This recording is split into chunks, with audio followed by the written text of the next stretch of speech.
Bengal safe Murshidabad জেলায় ফার্নিচারের জগতে এক পরিচিত ও প্রতিষ্ঠিত নাম। 57 বিবি সেন রোড, বহরমপুর, মুর্শিদাবাদ। কেন্দ্র প্রাপ্য টাকা না দেওয়া সেটা রাজ্য সরকারের ব্যর্থতা। রাজ্য সরকারের উদাসীনতার জন্যই রাজ্যের প্রাপ্য টাকা আটকে রয়েছে। টাকা কেন্দ্রের নয়, টাকা জনগণের। পেলাম না, পাচ্ছি না শোনানো হচ্ছে, কিন্তু কেন পাচ্ছেন না আমাদের জানানো হচ্ছে না। আমি নিজেও প্রধানমন্ত্রীর কাছে চিঠি দিয়েছি এই ব্যাপারে, কারণ আমাদেরও দায়িত্ব আছে। আমরাও এই আন্দোলনে সামিল হতে চাই, কিন্তু আমাদের ঢাকা হচ্ছে। কেন্দ্রের বকেয়া নিয়ে এভাবেই অভিযোগ তুললেন প্রদেশ কংগ্রেসের সভাপতি অধীর রঞ্জন চৌধুরী। কংগ্রেসের আমলে রাজ্যের পিছিয়ে পড়া জেলাগুলোর জন্য একটা আলাদা আর্থিক বরাদ্দ হতো, যেটাকে বলা হতো backward region grant fund, BRGF। সেইটাই পরে চেঞ্জ হয়ে এসে গেল অ্যাসপিরেশনাল ডিস্ট্রিক্টস। অর্থাৎ ভারতবর্ষে কোন কোন জেলা পিছিয়ে তার একটা তালিকা করা হলো। সেই তালিকার নাম হচ্ছে অ্যাসপিরেশনাল ডিস্ট্রিক্টস অফ ইন্ডিয়া, অর্থাৎ যেখানে অভাব দারিদ্রতা প্রবল। এই করতে করতে দেখা গেল ভারতবর্ষে এরকম 117টা জেলা আছে, যে জেলাগুলো আর্থিকভাবে বা অন্যান্য পরিকাঠামোগতভাবে পিছিয়ে পড়া জেলা। সেই জেলাগুলোর হচ্ছে 5টা জেলা। তার মধ্যে দক্ষিণ দিনাজপুর আছে, মালদা আছে, মুর্শিদাবাদ আছে, নদীয়া আছে, বীরভূম আছে।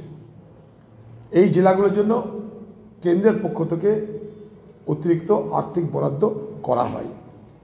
এটা আজ থেকে না, পুরনো প্রকল্পেরই এটা। আজকে যে সরকার কেন্দ্রে এসছে তারা সেই প্রকল্পটাকেই অন্য নাম দিয়ে তারা এটাকে ভারতবর্ষ জুড়ে এটাকে মেনটেন করছে। ইন্দিরা আবাস যোজনার নাম যেমন হয়েছে প্রধানমন্ত্রী আবাস যোজনা, এটাও সেরকম BRGF থেকে এটার নাম হয়েছে অ্যাসপিরেশনাল ডিস্ট্রিক্ট। এরকম 117টা পিছিয়ে পড়া জেলার তালিকার মধ্যে পশ্চিমবঙ্গের 5টা জেলা ছিল, তার মধ্যে আমাদের জেলাও ছিল। হঠাৎ করে দেখা যাচ্ছে এই 5টা জেলার নাম 117টা জেলা থেকে হাওয়া হয়ে গেছে, খুঁজে পাওয়া যাচ্ছে না। যখন এটা নিয়ে আমি চেস করলাম সরকারকে, তখন সরকার বলছে যে রাজ্য সরকার আমাদেরকে নাম দেয়নি, তাই আমাদের কিছু করার নাই। সেই সুবাদে আমি ভারতবর্ষের প্রধানমন্ত্রীকে চিঠি লিখেছি, এবং ভারতবর্ষের প্রধানমন্ত্রীকে চিঠি লেখার পাশাপাশি পশ্চিমবঙ্গের মুখ্যমন্ত্রী তাকেও বলেছি, কে কোথায় কী রাজনীতি করার দেখার দরকার নেই। ভারতবর্ষের মানুষের যা পাওনা, 100 দিনের কাজ, গৃহ নির্মাণের টাকা, এগুলো কোনো পার্টির টাকা নয়, সরকারের টাকা। সরকার একটা পার্টির নয়, সরকার দেশের। আপনার সঙ্গে নরেন্দ্র মোদীর মারামারি ধরাধরিকে যেমন দেখার দরকার নাই, কিন্তু 5টা জেলা হঠাৎ করে বাদ চলে গেল কেন? আপনারা কেন সেই জেলাগুলোর এই পিছিয়ে পড়া জেলার তালিকার মধ্যে অন্তর্ভুক্ত করলেন না? এটা আমার দাবি, এটা আমার প্রশ্ন। আপনি বলছেন 100 দিনের কাজের টাকা কেন্দ্র দিচ্ছে না, তাই আপনি কেন্দ্রের কাছে দরবার করছেন। ঠিক একইভাবে পশ্চিমবঙ্গ থেকে 5টা জেলা হাওয়া হয়ে গেল পিছিয়ে পড়া জেলার তালিকা থেকে, তার জন্য কেন আপনার তরফ থেকে কোনো দাবি উঠল না?